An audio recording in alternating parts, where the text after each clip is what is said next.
다니엘을 모함하려고 했었던 대적들이 어떤 근거로도 다니엘을 고발할 수 있는 것이 없었기 때문에 그래서 다니엘의 그 신앙생활을 가지고 고발할 근거를 찾기로 했습니다. 그렇게 만든 것이 하나의 일시적인 금령이라고 하는 것이었습니다. 앞으로 한 달 동안 왕 외에는 어떤 누구에게도 신에게나 어떤 사람에게나 기도하지 못하도록 합시다. 만약에 어겼을 때에는 사자굴에 넣도록 하는 게 좋겠습니다. 그래서 이런 이제 조서를 이렇게 내리게 됐습니다. 왕이 도장을 찍고 그것이 반포가 됐는데 다니엘은 그 내용을 잘 알고 있었습니다. 왕의 그런 도장이 찍힌 것을 잘 알고도 또 그리고 그것을 어겼을 때 사자굴에 들어간다는 사실을 잘 알고도 그런 하나님 앞에 기도합니다. 우리 지난 시간에 살펴봤습니다마는 하루에 3번 늘 기도했던 대로 하나님 앞에 기도합니다. 또 약속의 말씀을 의지하면서 기도합니다. 자, 그러자 11절의 말씀입니다. 그의 대적들인 무리들이 모여서 다니엘이 자기 하나님께 기도하며 간구하는 것을 발견했습니다. 여기 보면은 모여서라는 말이 나오는데 이처럼 대적들은 무리를 지어서 모여서 하는 것을 볼 수 있습니다. 13절의 말씀에 그들은 즉시 왕에게 가서 이제 그를 고발합니다. 다니엘을 가리켜서 총리라고 말하지도 않고 사로잡혀온 유다 자손 중 다니엘, 그러니까 포로로 온 그런 사람이라는 뜻이죠. 이렇게 다니엘을 낮추면서 왕에게 고발하게 됩니다. 그때 비로소 왕은 그들의 흉계를 알아차리게 됐지요. 그래서 14절의 말씀을 보면 왕은 어떻게든지 마음을 쓰면서 다니엘을 구해보려고 했지만 건져낼 수가 없습니다. 왜냐하면 왕의 이름으로 도장을 찍어서 그 법을 이렇게 반포를 했기 때문입니다. 도저히 어쩔 수가 없이 해가 질 때까지 이르게 됐습니다. 자, 그러자 15절의 말씀에 또 이 대적들이 또 모여서 또 무리를 지어오는 것이죠. 왕에게 나와서 압박을 하는 거죠. 왕이여, 일단 왕의 이름으로 반포가 된 그것은 어떤 규례든지 그것은 고칠 수 없다라는 것을 왕이 잘 알 것입니다. 금령과 법도는 고치지 못할 것입니다. 아무리 왕이 다니엘을 구해보려고 한다 할지라도 이미 왕의 이름으로 다 선포된 것이기 때문에 할 수가 없습니다. 그러면서 압력을 넣게 되는 거죠. 자, 그러자 16절의 말씀, 어쩔 수 없이 이 왕은 다니엘을 사자굴에 던져 넣을 수밖에 없었습니다. 자, 그런데 왕은 다니엘을 사자굴에 던져 넣으면서 뭐라고 합니까? 네가 항상 섬기는 너의 하나님이 너를 구원하실 것이다. 왕은 비록 그 잘못된 법 때문에 자기가 거기에 덫에 빠져서 이렇게 다니엘을 사자굴에 넣을 수밖에 없게 됐지만 그러나 네가 항상 섬기는 너의 하나님은 너를 구원할 것이다 라는 얘기를 하는 것입니다. 여러분, 이 말은 왕이 어떤 그런 바램을 가지고 하는 말이 될 수도 있지만 또 한편으로는 하나님께서 왕을 통해서 다니엘에게 주시는 말씀일 수도 있습니다. 다니엘로 하여금 하나님의 건져주심을 믿으라 하는 그런 말씀일 수 있는 거죠. 아마도 다니엘은 그런 하나님의 음성으로 알아들었을 것입니다. 여러분, 우리도 사자굴에 떨어지는 것 같은 위험한 상황을 만날 때가 있지 않습니까? 그럴 때에 두렵죠, 무섭죠. 그렇지만 그 무서움 속에서도 하나님의 말씀을 들을 수 있어야 됩니다. 그리고 그 말씀을 나에게 주시는 말씀으로 알고 붙잡을 수 있어야 됩니다. 두려워하지 말라, 내가 너와 함께함이라. 놀라지 말라, 나는 너의 하나님이 됨이라.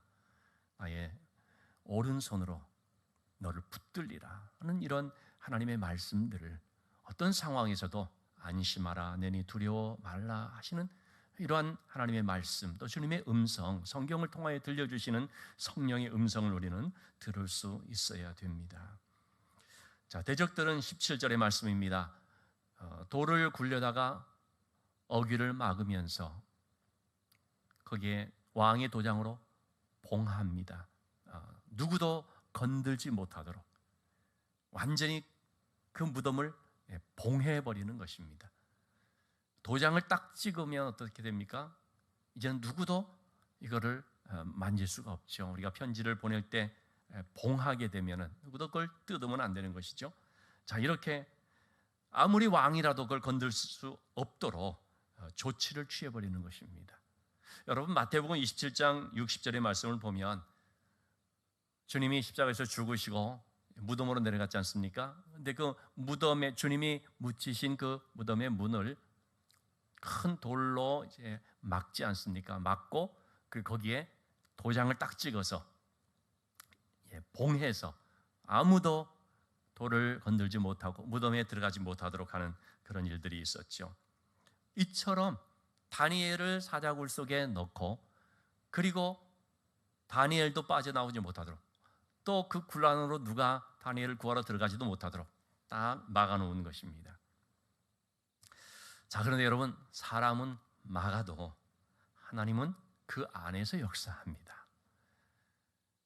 예수님은 비록 시신이 되어서 죽으신 몸으로 무덤 안에 들어갔지만 그리고 그 밖을 돌로 딱 막아놨지만 그렇다고 하나님이 못 들어가십니까? 그렇지 않죠.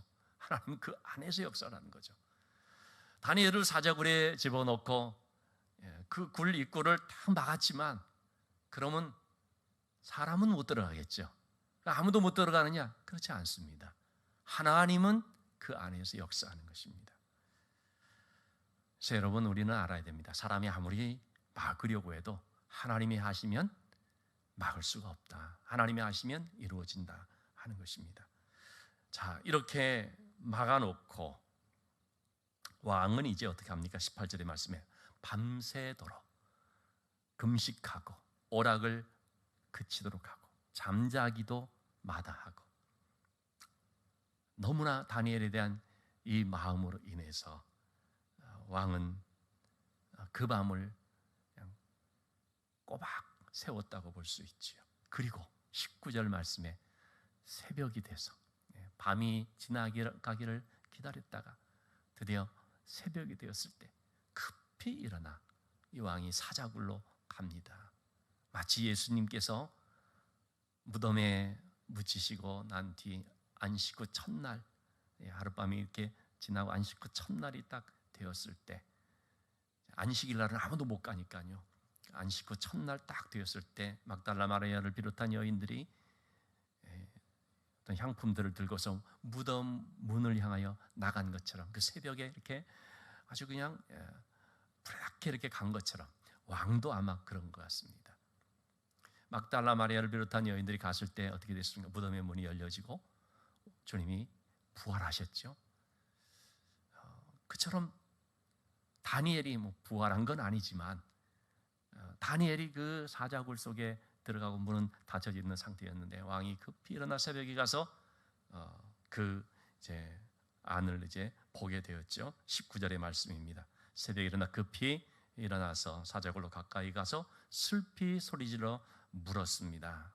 20절의 말씀, 살아계신 하나님의 종 다니엘아, 내가 항상 섬기는 너의 하나님이 사자들에게서 능히 너를 구원하였느냐. 이 왕이 다니엘에게 말했었거든요. 네가 항상 섬기는 살아계신 너의 하나님이 너를 구원하실 것이다 말했지 않습니까? 그렇기 때문에 왕은 와서 정말 그렇게 했느냐라고 묻는 거죠. 똑같은 말을 반복하는 거죠. 다니엘아, 네가 항상 섬기는 너의 하나님이 사자들에게서 너를 구원하셨느냐. 이 왕은요, 하나님을 가리켜 살아계신 하나님이라고 말합니다. 여러분, 하나님의 살아계심은 우리 믿는 사람들에게만 경험되고 보여지는 것이 아닙니다. 불신자도 보고 알 수가 있습니다. 어떻게 해요? 우리가 믿음으로 살면 하나님의 살아계심이 불신자들이지만 보여지고 그들에게도 알려지는 것입니다. 여러분, 오늘날 우리 시대에 하나님의 살아계심을 사람들이 모르겠다, 못 본다, 못 믿겠다라고 말한다면 그 이유는 무엇 때문이라고요?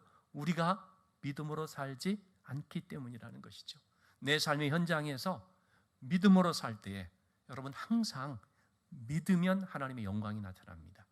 예수님이 나사로의 무덤 앞에서 마르다에게 한 말씀이 그런 거거든요.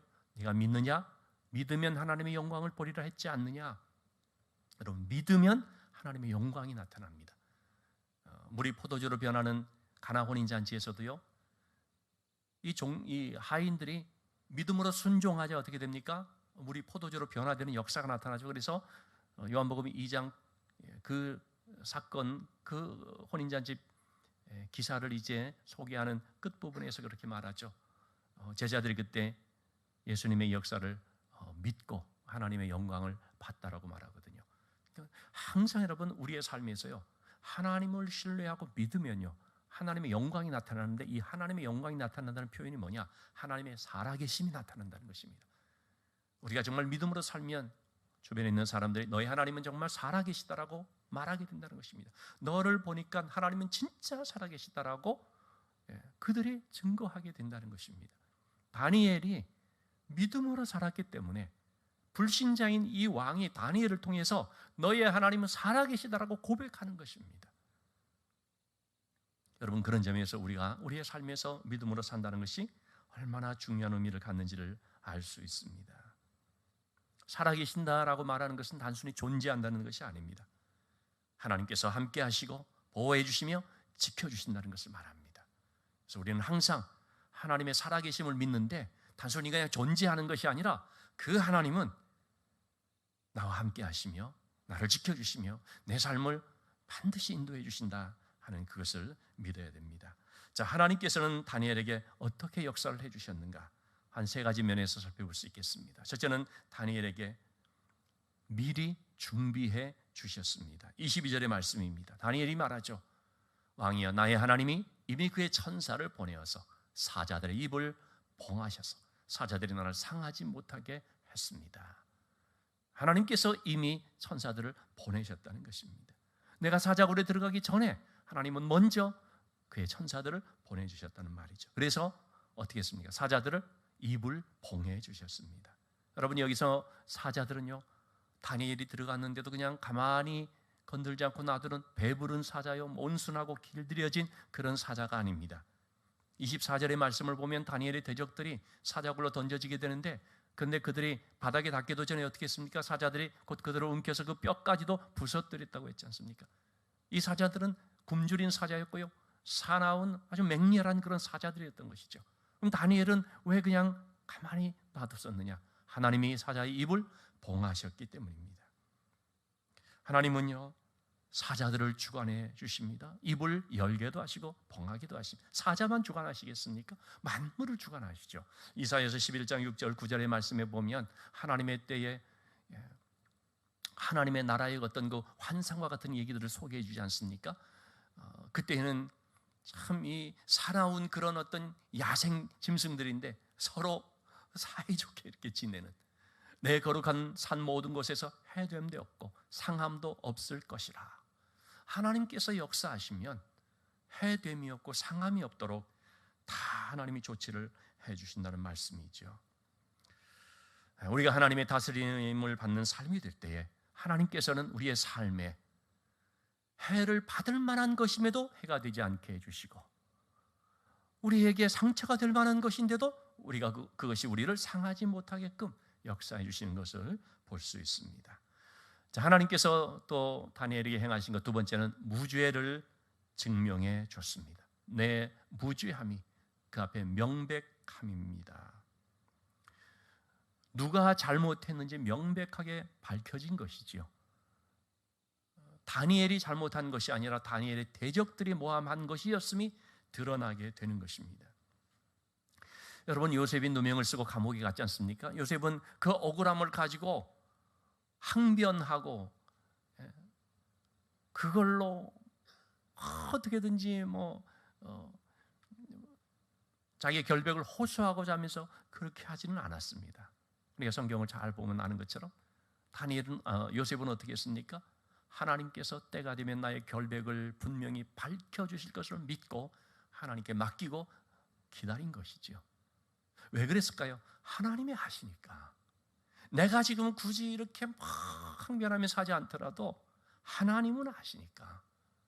하나님께서 나를 이러한 형편이 되게 하신 것 또한 하나님께서 뭔가 하시는 일이 있음을 믿으니까, 하나님께 대한 신뢰를 가지고 나가게 되니까 요셉과 같은 경우는 그런 참 답답한 그런 상황 속에서도 그는 하나님께 맡길 수가 있었던 것이죠. 그리고 정말 때가 되어서 하나님이 요셉을 총리로 높여 주시면서 요셉의 무죄함이 밝혀지게 한 것이죠. 여러분, 그때 성경은 안 나오지만 요셉이 총리가 되었을 때 요셉을 모함하였던 그 보디발의 아내는 어떻게 됐을까요? 하나님께서 이렇게 밝혀주시면요, 그러면 참 우리는 내가 굳이 그렇게 막 하지 않았지만 우리의 선함과 의로움이 드러나게 되는 것이고, 악한 자들은 그의 악함이 만천하에 또 나타나게 되는 것입니다. 자, 그렇기 때문에 여러분, 우리가 살아가면서 관계 속에서, 직장 생활 가운데서도 때로는 억울한 일을 당할 수가 있습니다. 그럴 때 하나님께서 은혜로 밝혀주실 것이다라고 믿고 믿음으로 기다리는 성숙한 신앙인의 자세가 필요한 줄로 압니다. 자, 하나님께서 다니엘에게 행하신 것 세 번째는 왕에게 해를 끼친 것이 아님을 밝혀주셨다고 말합니다. 왕이여 나는 왕에게도 해를 끼치지 아니하였나이다 라고 말합니다. 다니엘이 금령을 어긴 것은 왕을 무시해서가 아니라 전적으로 하나님께 대한 신앙 때문이었던 것이 나타난 것이죠. 오히려 왕에게 해를 끼치는 자들은 누군가? 바로 다니엘을 모함하였던 그 대적들인 것이죠.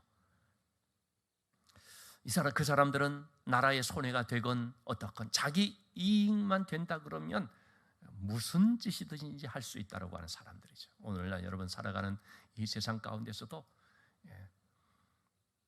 바른 정의를 위해서가 아니라 내 이익만 얻을 수가 있다면 내가 뭐든지 다 할 수 있다고 하는 그런 자기의 이익만 추구하는 사람들이 있지요.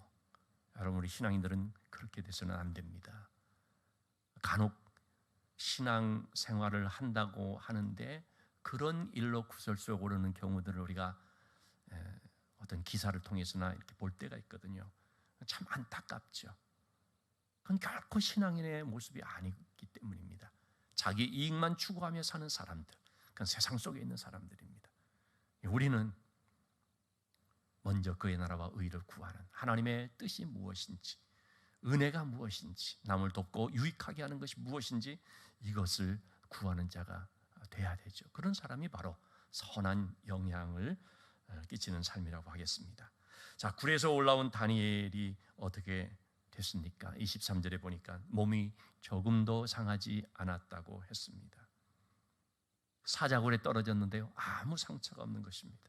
하나님께서 보호해 주셨기 때문입니다.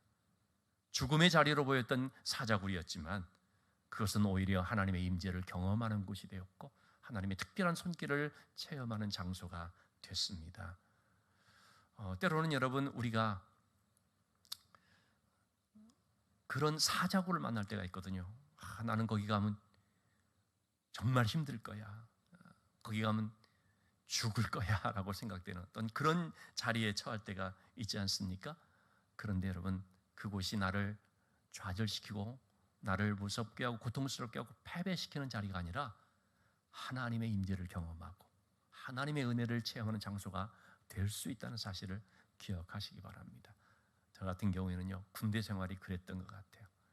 정말 그 군대에서 힘든 일들이 참 많이 있었거든요. 내가 맡은 보직 자체가 굉장히 힘든 그런 것이었는데 그것 때문에 얼마나 막 마음이 원망스럽기도 하고 정말 마음이 힘들었던 일들이 있었는지 모르는데, 그런데요, 그로 인하여 하나님의 많은 체험을 했던 일들이 있었습니다. 그래서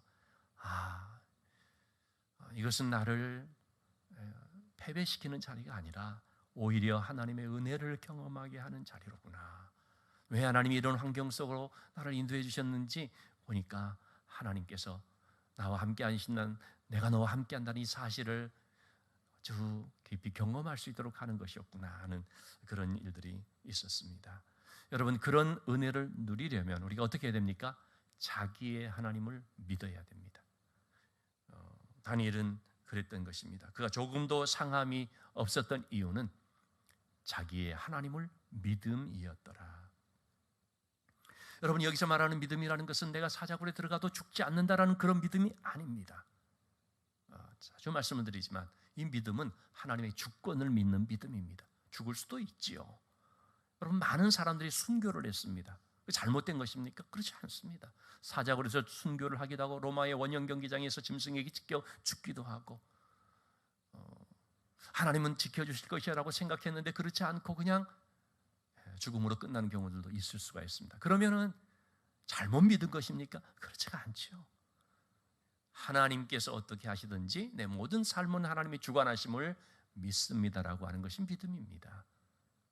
믿음은 내가 원하는 어떤 것을 믿는 것이 아니라 나와 함께 하시는 하나님을 믿는 것입니다. 하나님의 신실하심, 하나님의 깊은 사랑, 하나님이 나의 삶을 주관해 주시는 것, 바로 그것이 믿음입니다.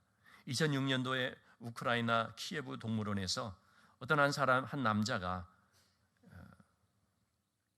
사자굴로 들어갔습니다. 신이 있다면 나를 지켜주실 것이다 이렇게 말하고 몸을 밧줄에 묶어서 그 우리의 천장을 통해서요 사자굴 안으로 들어갔는데 암사자가 달려들어와서 그대로 물어뜯어 죽이는 그런 사고가 발생했다고 합니다. 하나님이 있다면 나를 지켜줄 것이다. 얼마나 이 잘못된 믿음입니까? 다니엘이 가진 믿음은 그것이 아니었다는 것입니다. 하나님을 믿는다는 것은 어떤 비인격적인 무슨 힘, 요술램프 같이 한번 비비면 딱 나타나가지고 뭘 들어줄까 하는 그런 비인격적인 어떤 무슨 능력, 그걸 믿는 것을 말하는 것이 아닙니다. 하나님은 인격적인 하나님이십니다. 인격적인 하나님이라는 것은 우리와 교제하기를 원하시는 것입니다. 비인격적인 힘으로 우리가 부르면 나타났다가 그냥 사라져버리고 하는 그런 존재가 아니다라는 것이죠. 그렇기 때문에 우리가 하나님을 믿는다는 것이 무엇인가 의미를 잘 알 수 있어야 됩니다. 만약에 비인격적인 하나의 능력으로서만 하나님을 생각하게 된다면요, 그러면 우리의 신앙은 하나님을 이용하는 신앙이 됩니다. 그것이 바로 종교 생활이거든요. 내가 필요할 때만 불러내서 하나님은 뭘 들어줄까? 이거 해주세요. 그 끝나면은 하나님 빠이빠이, 다음에 또 오겠습니다. 이런 식이 돼버리는 거죠. 신앙생활은 그렇게 하나님과 거래하거나 내 뜻대로 필요할 때 하나님을 불러내서 이용하는 도구로 삼는 것이 아닌 거죠. 신앙생활은 하나님과 교제하는 것입니다. 인격적인 하나님과 관계가 더 깊어지고 그래서 그 하나님을 통해 내 삶이 변화되어 나가는 것입니다. 여러분, 세상의 종교들도요 기도하는 것들이 많이 있습니다. 물질을 놓고 기도하고 자녀 잘 되게 해달라고 기도하고 건강을 위해서도 기도하고 그러지 않습니까? 근데 여러분, 모든 세상의 종교들을 보십시오. 회개하기 위해서 기도하는 사람 본 적이 있습니까? 내 삶을 변화시켜 달라고 기도하는 사람 본 적이 있습니까? 모든 세상의 종교들은 다 자기 목적과 이익을 추구하기 위해서 그 신을 이용하고자 하는 것뿐입니다. 우리가 하나님과 교제하고 하나님을 섬긴다는 것은 그런 것이 아닙니다.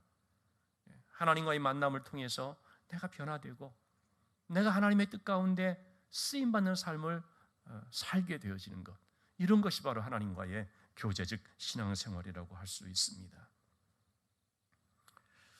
여러분, 우리의 삶에는 사자가 있습니다. 베드로전서 5장 8절에 보면 우는 사자, 두루 다니며 삼킬 자를 찾는데 바로 그 사자가 있습니다. 누굽니까?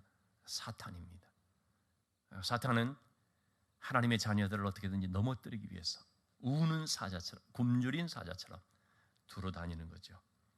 이런 사탄의 공격이 있을 때 우리는 기도하면서 하나님께서 다니엘의 사자굴의 사자의 입을 막듯이 얼마든지 하나님께서는 이 사탄의 입을 봉하실 수 있다는 것을 믿고 담대히 사자들과 맞설 수 있어야 되겠습니다. 아무리 우는 사자랄지라도 하나님이 막으시면 그건 아무것도 아닌 것입니다. 언제 하나님께서 그를 막으시고 언제 하나님께서 그로부터 우리를 지켜주신다고요? 자기의 하나님을 믿을 때. 여러분, 남의 하나님을 믿지 말고 나의 하나님을 믿기 바랍니다. 즉 하나님이 나의 하나님이 되어야 됩니다. 하나님은 나와 관계한 나의 아버지 되시는, 나를 가장 사랑하시고 내 삶을 주관해 주시는 나의 주인 되시는 바로 그분입니다. 자기의 하나님을 믿음이라. 나의 하나님으로 믿고 나갈 때 여러분 우리의 삶 속에서 하나님께서 우리를 지켜주셔서 담대케 해주시고 승리케 할 수 있도록 도와주실 줄 믿습니다. 우리의 삶은 항해하는 삶과 같다고 하겠습니다. 인생은 항해자라고 말하지 않습니까? 이 항해에는 거센 풍랑들이 있습니다. 때로는 칠흑 같은 어둠도 찾아옵니다. 네, 여러분 이런 항해에서 우리는 내 손을 결코 놓지 않고 계시는 주님이 나의 선장 되시고 나와 함께 하신다는 사실을 기억하십시다. 그래서 상황만 바라보지 말고 내 손을 붙잡고 계신 그 주님을 바라보면서 주의 말씀을 들으면서 그 말씀을 신뢰함으로써 기도하며 나갈 수 있게 되기를 주님의 이름으로 축원합니다. 내일부터 우리 특별 새벽 기도가 있습니다. 여러분들 참 바쁘기도 하고 또 직장도 가야 되고 그렇지만 또 우리가 할 수 있는 대로 깨어서 어떻게든지 우리의 기도 제목을 붙잡고 함께 기도에 동참하는, 기도로 맺힌 것을 풀고 기도로 문제를 해결하고 기도로 내 삶이 변화되어지는, 기도로 하나님과의 교제가 깊어져 하나님 앞에 쓰임받는 자로 세워질 수 있는 그런 은혜가 있게 되기를 주님의 이름으로 축원합니다.